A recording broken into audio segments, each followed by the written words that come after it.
Bonsoir à tous, c'est David qui vous parle en direct de sa chambre. Donc j'avais promis de faire une deuxième vidéo sur la suite de mes aventures acouphéniques. Donc j'en profite ce soir pour faire une vidéo vu que j'ai un petit peu de peine à m'endormir. Donc dans la première vidéo, j'étais resté sur l'acouphène qui avait débuté le 26 décembre. Le 30 décembre, j'étais allé aux urgences pour me faire ausculter, donc j'avais attendu 7 heures avant qu'on s'occupe de moi et finalement, au final on m'avait rien donné du tout.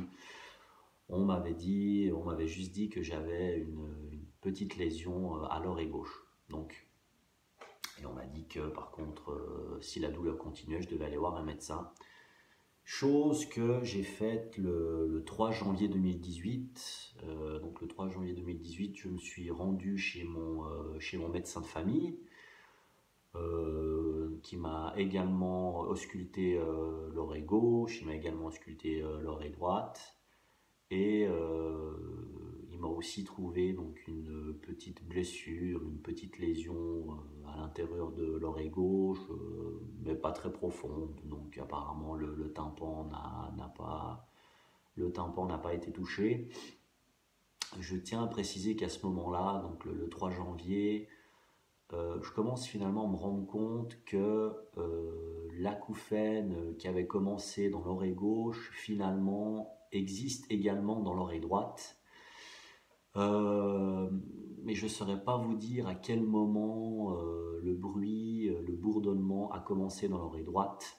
Est-ce que c'était tout de suite ou est-ce que c'était par la suite? Même en essayant de me rappeler le mieux possible, c'est très difficile à dire. Je sais pas.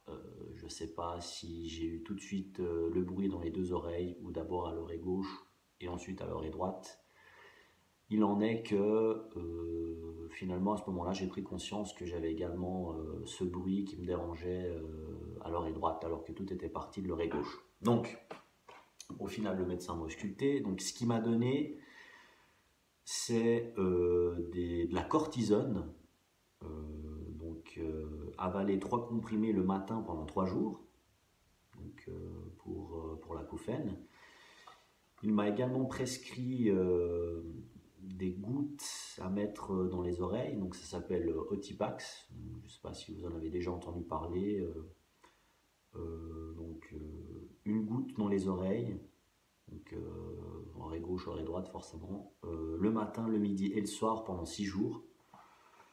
On m'avait dit à la pharmacie qu'on pouvait mettre jusqu'à 6 gouttes dans chaque oreille, donc matin, midi et soir, donc maximum 6 gouttes. Et il m'avait également prescrit des dafalgan. Donc ici en Suisse, c'est des comprimés filmés de base avec du paracétamol contre les douleurs à la fièvre. Finalement, ça on prescrit assez souvent quand on a des douleurs variées. Donc mon médecin de famille m'a également prescrit ça. Et il m'a dit que si le bruit ne disparaissait pas, je devais repasser vers lui. À ce moment-là, on n'a pas parlé de retourner d'aller chez l'ORL. Il m'a juste proposé de retourner vers lui si après, ces 6 jours, cette semaine, le bruit ne disparaissait pas. Ce que je dois vous dire également, et c'est quelque chose que je n'ai toujours pas résolu, si vous avez éventuellement des suggestions, elles sont bienvenues. Le corps médical, en tout cas pour l'instant, n'a pas su me répondre. Chose extrêmement particulière et bizarre, suite à l'apparition de mes acouphènes, j'ai également commencé à avoir une sensation de bourdonnement. Non, pas de bourdonnement, excusez-moi, plutôt de fourmis dans la main gauche, tout d'abord. Donc, tous les soirs, en allant me coucher, j'avais ma main gauche qui s'endormait. Donc, j'avais des fourmis dans la main gauche. J'allais dire comme tout le monde, je suis par la suite allé chez un ostéopathe, ça j'en parlerai dans une autre vidéo, qui m'a dit qu'il n'y avait pas tout le monde qui avait des fourmis dans les membres, que ce soit dans les bras ou dans les jambes. Donc là, il m'a appris quelque chose. J'étais sûr que tout le monde avait déjà eu ça dans ma vie. Il m'a dit non, non, écoutez, moi en tout cas, lui, donc l'ostéo, n'avait jamais eu ça. Donc c'est pour ça que j'explique ce que c'est. C'est une sensation de la main qui est engourdie. On dit avoir des fourmis dans la main. Donc dès l'apparition de mes acouphènes, le soir, pendant que j'étais couché, j'avais tout le temps ma main qui s'endormait, la main gauche, exclusivement la main gauche, là d'où l'acouphène était parti. J'ai expliqué ça à mon médecin de famille, il n'a pas vraiment su me dire de quoi il s'agissait. Et ce qui est bizarre, c'est qu'actuellement, j'ai quand même toujours cette sensation de fourmi dans la main gauche, également dans le pied gauche, mais c'est aussi passé à la main droite et au pied droit. Alors, est-ce que c'est lié ou pas? Si vous avez des informations, des suggestions, je les prends bien volontiers parce que ça reste un mystère. Ce que mon médecin de famille, par contre, m'avait proposé de faire lorsque je suis retourné chez lui une deuxième fois, là, malheureusement, de tête, je n'ai pas la date, je vous la donnerai dans une brève vidéo supplémentaire. Donc, il m'a proposé de faire un contrôle sanguin, donc une prise de sang et également la prise au bout du doigt, parce que, à part les fourmis, ce que j'avais également et qui était super bizarre, j'avais toujours soif, mais donc soif d'eau, hein, pas soif d'alcool.